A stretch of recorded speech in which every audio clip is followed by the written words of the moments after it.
BRS నేత అరెస్టుకు plan అంట. యాక్షన్ ప్లాన్ రెడీగా ఉంది. మీ అనుమతే తరువాయి ఢిల్లీలో రహస్య బాసుతో సుదీర్ఘ మంతనాలు. ఆ అనుమతి కోసమేనా సీఎం రేవంత్ ఢిల్లీ టూర్. ఇక ఈ బొమ్మ ఎవరిదే? కేటీ రామారావుది. ఆ బొమ్మ ఆయన ఆయన ఎంటుకలు ఆయన కథ వస్తుంది, ఆయన క్లియర్ అవుతుంది. కేటీ రామారావు అంట అరెస్టు చేస్తానికి ఢిల్లీకి పర్మిషన్ కోసం పోయినట్ట రేవంత్ అన్న. ఏ విషయంలో? ఫోన్ ట్యాపింగ్, ఫార్ములా గిరేసా ఏందో. జూబ్లీహిల్స్ ఉప ఎన్నికకు ముందే అరెస్టు చేద్దాం, బీఆర్ఎస్ గెలిస్తే దాన్ని ఆపుడు కష్టం అవుతుంది. ఓ బిగ్గు నాయకుడు అరెస్టుకు శతవిధాల ప్రయత్నాలు. సుప్రీం తీర్పుతో మరికొన్ని ఉప ఎన్నికలు వచ్చే ఛాన్స్ ఉంది. ఇప్పుడు అరెస్టు చేయకపోతే ఇక వాళ్ళను మేము ముట్టుకోలేము. రహస్య బాస్కు తేల్చి చెప్పిన రేవంత్ రెడ్డి. అరెస్టుకు పూర్తి స్థాయిలో ఒప్పుకొని ఢిల్లీ పెద్దలు. ఏఐసీసీ పెద్దలకు చెప్పకుండానే ఢిల్లీ వెళ్ళిన సీఎం ఢిల్లీలో ఉన్నప్పుడే కాంగ్రెస్ మీడియాలో కథనాలు. త్వరలోనే సిబిఐకి ఫోన్ ట్యాపింగ్ కేసు అంటూ హడావిడి.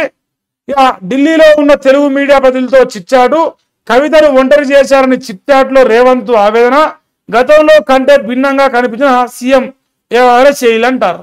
మొత్తానికి కల్వకుంట్ల తారక రామారావుని ఫోన్ ట్యాపింగ్ కేసులో అరెస్ట్ చేయడానికి పర్మిషన్ కోసం ఢిల్లీకి పోయినట. మళ్ళా వినతి పత్రాలు ఇస్తున్నా, అభివృద్ధి కోసం పోయినా ఈ పద్ధతి ముచ్చట్లొద్దు అన్నావు. ఆల్రెడీ రాసిర్రు ఓపెన్గా. మన అన్న ఢిల్లీకి పోయిన పర్పస్ ఏంటంటే కల్వకుంట్ల తారక రామారావు గారిని అరెస్టు చేసి బై ఎలక్షన్స్లో కానీ జూబ్లీ ఎలక్షన్లో కానీ కాంగ్రెస్ గెలుపు కోసం అరెస్ట్ చేయాలనుకుంటాడు. గెలవాలంటే రామారావుని అరెస్ట్ చేయొద్దు, అభివృద్ధి చేయాలి. అభివృద్ధి చేస్తే అప్పుడు గెలుస్తామన్నా. ఇంకా రామారావుని అరెస్ట్ చేసి ఇంకింత సానుభూతి పెడతాయి బీఆర్ఎస్కి. ఇప్పుడు దేకులేంగి అంటారు, అప్పుడు కావాలి సర్కారం మళ్ళీ అప్పుడు అంటారు. అవసరమా? ఇప్పటికే వ్యతిరేకత ఉన్నది. నీ కర్మ చెప్తినపోతే ఇంకో చెప్తినపోతే నీ పనికి ఇట్టేదంట. 6 నెలల్లో దించేద్దాం. ఉడుం పట్టు పట్టిన ఓ కాంగ్రెస్ ఎమ్మెల్యే ఇప్పటికే 15 మంది ఎమ్మెల్యేలతో టచ్లోకి పోయిన. సూత్రప్రాయంగా మద్దతు తెలిపిన ఎమ్మెల్యేలు 4 బీజేపీ ఎమ్మెల్యేలతో సంప్రదింపులు పూర్తి చేశారు. బీఆర్ఎస్ నుంచి మద్దతు వస్తుందనే ఆశ ఉంది. గ్రౌండ్ వరకు స్పీడప్ చేసిన సదరు ఎమ్మెల్యే. దాంట్లో భాగంగా బాధితుల పక్షాన గలం.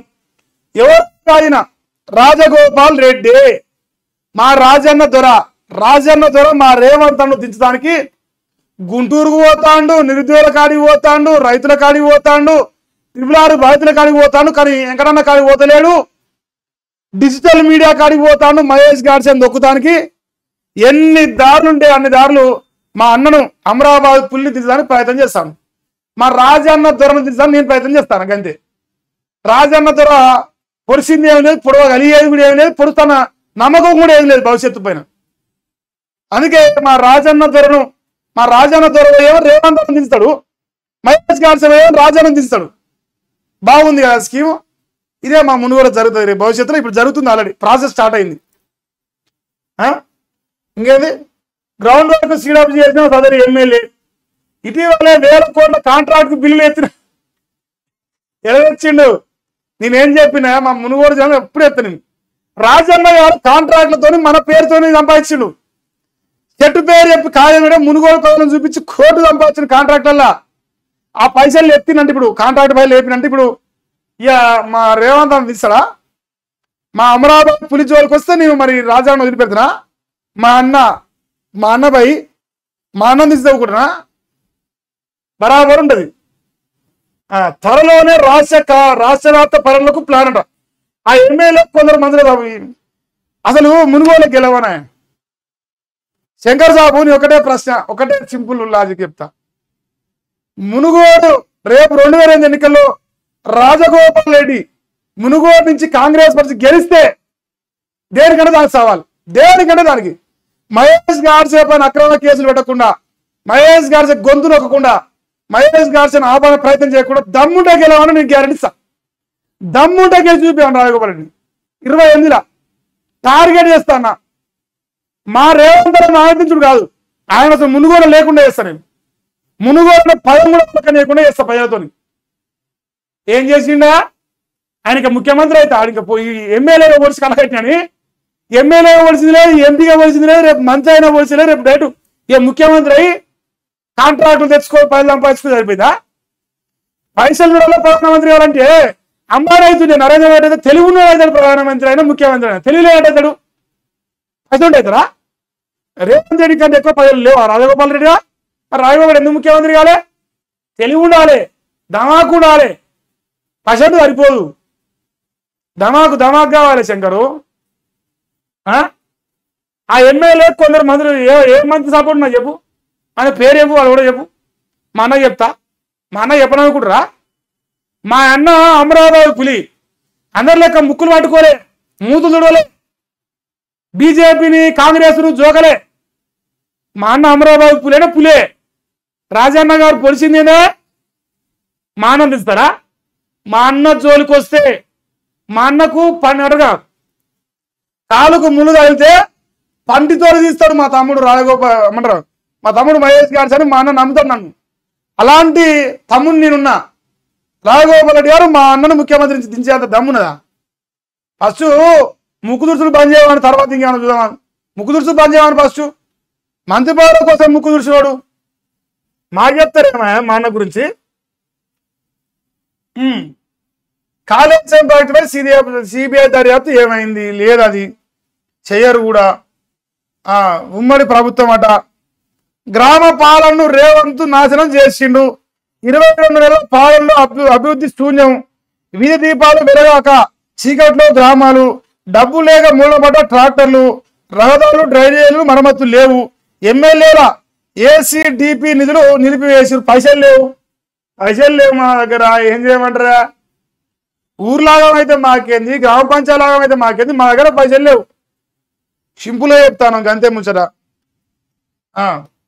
మంత్రుల మధ్య పంచాయతీ కొనసాగుతుంది కానీ నేను పార్టీ మారే ప్రసక్తే లేదు మాటలు మార్చే వ్యక్తిని కాదు పార్టీ మారడం బట్టలు మార్చడం ఈజీ కాదు రేవంత్ రెడ్డి లెక్క నన్ను అక్కుర చేర్చుకున్న పార్టీ భారతీయ జనతా పార్టీ పదే శీల పరీక్ష చేయడం మంచిది కాదు వ్యక్తిత్వ హననం చేయకండి మీ విజ్ఞతకే వదిలేస్తున్నాను అని చెప్పేసి మరి బీజేపీ నాయకులను ఉద్దేశించి మీడియా సంస్థలు ఉద్దేశించి మాట్లాడతాను భారతీయ జనతా పార్టీ నన్ను గుండెల్లో పెట్టుకుంది ఈ ఆర్టీవీ రవిప్రకాష్ అని ఒక బ్రోకర్ గారు నడిపిస్తుంది నేను చూసి ఆల్రెడీ సో ఈదం రాజేందర్ గారు బీజేపీ నుంచి మళ్ళీ బీఆర్ఎస్ జాయిన్ అవుతానని ప్రచారం చేసే ఈ బ్రోకర్ నా కొడుకులో చెప్తాను నేను జాయిన్ అయితలేను జాయిన్ కాను నన్ను హత్తుకున్న పార్టీ భారతీయ జనతా పార్టీ గుండెల్లో పెట్టుకుంది ప్రతిసారి శీల పరీక్ష చేయడం తప్పు నేను అలాంటి వ్యక్తిత్వం కాదని చెప్పేసి సీటు వార్నింగ్ ఇస్తాను మరి మారకపోతే మీ కర్మ ఈదం రాజేందర్ మాట్లాడి ఇక ఈ మునగాడి గురించి ఏం చెప్పాలి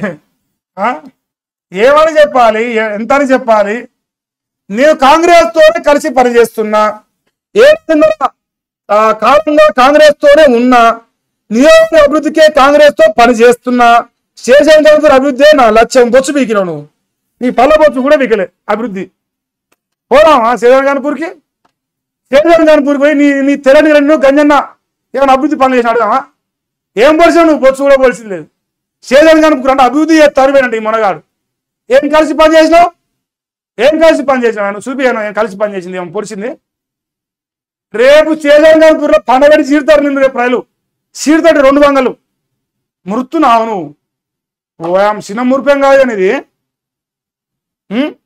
ఇంకేందా సీఎం రేవంత్ నిధులు కూడా ఇచ్చారు ఏమిచ్చిండు చెప్పు దాని లెక్క చెప్పు మరి శేషాన్పూర్ ప్రజలు మొత్తం పిలుద్దాం ఎన్ని నిధులు ఇచ్చిండు ఏం పని చేసిండు చూపిద్దాం మరి అట్టన్నా